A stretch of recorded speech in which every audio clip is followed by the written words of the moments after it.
네, 안녕하세요. JB입니다. 오늘 영상 시작하기 전에 감사 인사부터 드리고 시작하도록 하겠습니다. 멤버십 회원이신 전라도 백곰님이 이렇게 이번에 또 소중한 슈퍼땡스 후원을 보내주셨습니다. 백곰님 매번 정말 감사드리고요. 앞으로도 멤버십 커뮤니티 게시판 통해 많은 도움 받으실 수 있도록 최선을 다하겠습니다. 네, 그리고 어제는 은행주가 정말 엄청나게 큰 폭으로 올랐는데요. 며칠 전에 은행주가 저점일 때 추가 매수 들어간다고 실시간 커뮤니티 게시판을 통해 새벽에 말씀을 드렸고 이때 또 많은 분들이 함께 들어가신 것으로 압니다. 다들 축하드립니다.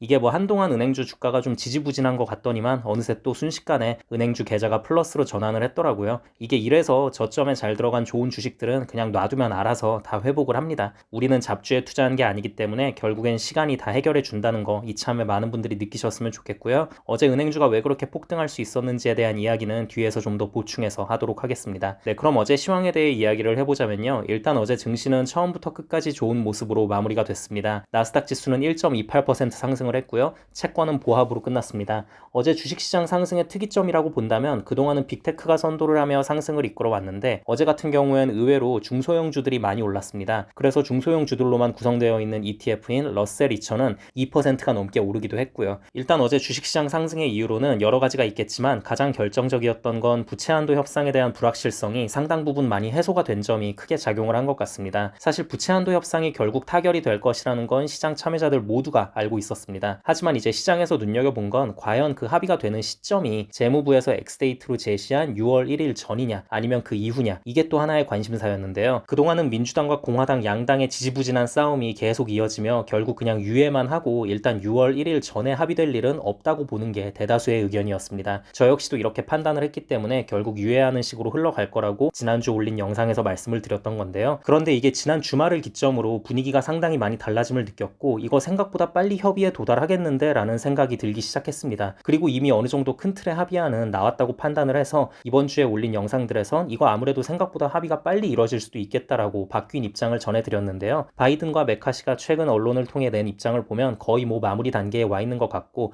확실히 순조롭게 진행되는 분위기라고 보시면 될 것 같습니다. 케빈 메카시도 미국이 디폴트를 피할 수 있다. 디폴트는 아예 고려조차 안 하고 있다. 뭐 이런 식으로 다시 한번 입장을 냈고요. 민주당 하원 원내대표도 상황이 상당히 긍정적이라며 1, 2주 내로 협상이 타결될 것 같다고 밝혔고요. 그리고 바이든도 연설에서 잘 진행돼 가고 있다고 말하는 걸로 봐선 곧 해결이 날 것으로 보입니다. 그러니까 시장에서도 어떻게 받아들이냐면 야, 이거 6월 1일 넘어가는 게 당연한 건 줄 알았는데 지금 돌아가는 상황을 보니 곧 되겠네. 뭐 유예카드 꺼내 들고 이런 꼼수 쓰는 게 아니라 적당히 서로 입장 양보하면서 잘 되나 본데? 그럼 지난 2011년 오바마 때처럼 미국이 막 국가 신용 등급 강등되고 이런 일도 없겠네? 야, 그럼 호재지 이건. 이런 식으로 받아들이며 어제 주식시장도 좋은 모습을 보였다고 보시면 됩니다. 그리고 어제 주식시장의 상승에는 은행 쪽의 호재도 한몫했습니다. 어제 은행 섹터가 유독 많이 올랐는데요. 지금 패게스트와 함께 은행주 투자자들의 머리를 띵하게 만드는 웨스턴 얼라이언스 은행 있잖아요. 근데 이 웨스턴 얼라이언스 은행에서 이번 분기 예금이 20억 달러 이상 증가했다고 밝힌 거예요. 이게 상당히 의미가 있죠. 지금 지역은행들이 망하니 많이 소리가 자꾸 나오는 게 결국 뱅크런이 일어나면서 유동성 공급이 안 되면서 망하는 시나리오로 갈까봐 그런 거잖아요. 근데 저렇게 예금이 20억 달러 이상 증가했다고 하는 건 지역은행에 대한 신뢰가 많이 회복됐다고 볼 수 있는 거죠. 그래서 순식간에 매수세가 올리면서 웨스턴 얼라이언스는 10%, 그리고 패게스트는 무려 21%가 올랐고요. 지역은행 3배 레버리지 상품인 DPST도 22% 가까이 올랐습니다. 그리고 우리들이 많이 투자하고 있는 BNKU는 13%, FAS는 6%, 뱅크 오브 아메리카는 4%가 넘게 오르면서 그야말로 대폭등을 보여줬습니다. 자, 근데 이게 우리가 항상 좋은 부분만 보려고 하면 안 되고 또 불안한 부분도 같이 알고는 있어야 하잖아요. 그래서 이제 어제 전체적인 주식시장의 상승이 물론 너무 기분이 좋지만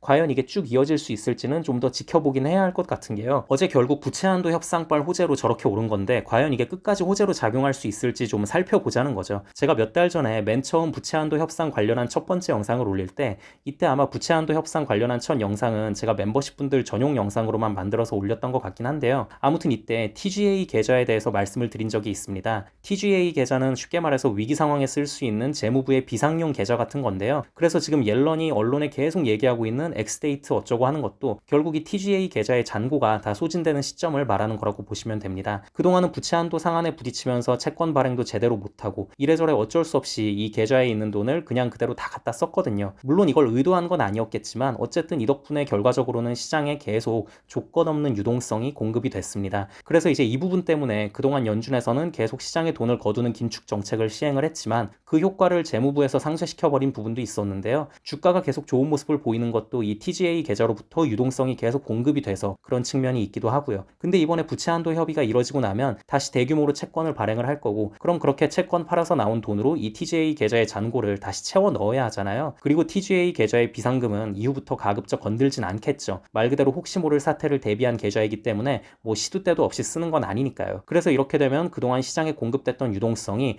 채권과 이게 좀 분리가 되면서 이게 좀 축소가 될 수 있다는 거죠. 이쯤 얘기하면 아마 이해하신 분들은 이해를 하셨겠지만 혹시 또 이렇게 생각하시는 분들이 계실 수도 있을 것 같아요. 아니 근데 기존의 TGA 계좌에서 돈 빼서 쓰는 거나 부채 한도 협상이 돼서 채권 대규모로 발행해서 돈 쓰는 거나 그게 그거 아니에요? 어차피 미국 정부에서 돈 쓰는 건 똑같은 건데 그게 그거 아닌가? 라고 생각이 드실 수 있는데요. 그게 아닙니다. 최대한 이해하기 쉽게 설명을 드리자면요. 이게 돈은 돈인데 그렇다고 같은 노력이 들어간 돈이라고 볼 수는 없어서 그렇습니다. TGA 계좌에서 빼서 쓰는 돈은 아까 말씀드렸다시피 조건 없는 유동성 공급이었어요. 하지만 채권 발행을 하고 여기서 벌어들인 돈으로 예산을 쓰는 건 조건 없는 유동성 공급이 아니죠. 채권을 발행하고 이걸 파는 행위 자체가 이미 하나의 일인 거죠. 왜냐면 채권을 사겠다는 구매자들을 모집해야 하는 거니까요. 그렇기 때문에 그냥 단순히 TGA 계좌에 쌓여있던 돈을 꺼내서 쓰는 것보다는 유동성이 줄어들 수밖에 없습니다. 그리고 아까 말씀드렸다시피 채권으로 갈 돈, 주식으로 갈 돈 뭐 이런 식으로 크게 나뉘어버리게 되는 것도 유동성 축소에 한몫하게 될 거고요. 그리고 지금 거기에 추가로 잔고가 이미 바닥을 보이고 있는 TGA 계좌를 다시 채권을 통해 번 돈으로 채워 넣어야 하기도 하고요. 네, 그래서 아무튼 이 부분은 좀 더 지켜봐야 할 것 같고요. 그리고 또 어떤 의견이 있냐면요. 어제 장의 상승이 쇼스퀴즈에 의한 것이 아니냐는 의견들이 꽤 많아요. 그러니까 정상적인 상승이 아니라 깜짝 상승이었다는 거죠. 이게 왜 그러냐면 한동안은 부채 한도 협상 이슈가 계속 지지부진 늘어지면서 증시에 악재로 작용할 줄 알고 기관이나 세력들이 특히 중소형주들의 숏을 많이 쳐놨는데 예상외로 부채 한도 협상이 너무 빠르게 일이 전개가 되면서 6월 1일 전에 해결이 되려는 듯한 움직임이 보이니까 부랴부랴 숏 청산을 하면서 숏스퀴즈가 일어났고 주가 폭등으로 이어졌다는 거죠. 그리고 특히 최근에 보면 은행주들에 대한 공매도 공격이 엄청 들어갔었거든요. 그래서 이제 은행주들부터 숏스퀴즈가 터지기 시작하고 엄청난 폭의 주가 상승이 일어나면서 전체 장에 좋은 분위기를 몰고 왔다는 거죠. 어제 보면 BNKU가 하루 만에 13%가 오르고 DPST는 21%가 오르고 그랬잖아요. 이게 숏스퀴즈가 아니라면 이 정도로 강하게 치솟을 수는 없습니다. 그래서 이 부분 역시 상당히 근거 있는 주장이라고 봐야 할 것 같습니다. 자, 그리고 마지막으로 채권에 대해서 간단하게 말씀을 드리자면요. 채권이 요즘 계속 재미가 없잖아요. 어제도 보합권에서 끝났고 이건 왜 그러냐면 결국 눈치를 계속 보고 있는 상황인 것 같습니다. 제가 최근 영상과 커뮤니티 글에서도 계속 말씀드렸던 부분이긴 한데 부채 한도 협상이 이뤄지면 채권의 대규모 발행이 있을 것이고 그렇다면 이로 인한 과잉 공급으로 채권 가격이 떨어질 것인가 아니면 이번에 민주당과 공화당의 합의 과정 속에서 예산 지출 삭감이 분명히 어느 정도라도 있긴 할 텐데 이렇게 되면 채권 발행의 상한선이 정해지게 되는 것을 오히려 호재로 받아들여야 하는가 이 두 가지를 두고 고민을 많이 하고 있는 듯 보이는데요. 결국 부채 한도 협상의 결과가 어떻게 나오느냐에 따라 결정이 될 것 같습니다. 생각보다 예산 지출 삭감이 크게 나오는 것으로 결과가 나온다면 채권은 환호할 것이라고 생각을 하고요. 그게 아니라면 당분간 좀 더 안 좋을 수도 있을 것 같습니다. 하지만 이번 부채 한도 협상이라는 단기 이슈가 어떻게 나오던 간에 저는 채권도 결국엔 장기 우상향할 자산이라고 보고 있고요. 결국엔 금리 인하도 언젠간 이뤄질 것이기 때문에 지금 같은 저점에 계속 모아간다면 좋은 결과 있을 수 있다고 생각합니다. 그러니 다들 너무 큰 걱정은 하지 않으셨으면 좋겠습니다. 우리가 또 채권에만 투자하는 것도 아니고 주식에도 투자를 하고 있는 상황이니까요. 네, 그럼 오늘 영상은 여기까지 하도록 하고요. 오늘도 새롭게 멤버십 가입해주신 분들이 많이 계셔서 감사 인사드리고 마무리하도록 하겠습니다. 조엘님 맥도날드 멤버십 가입 감사드립니다. 오상민님 맥도날드 멤버십으로 업그레이드 감사드립니다.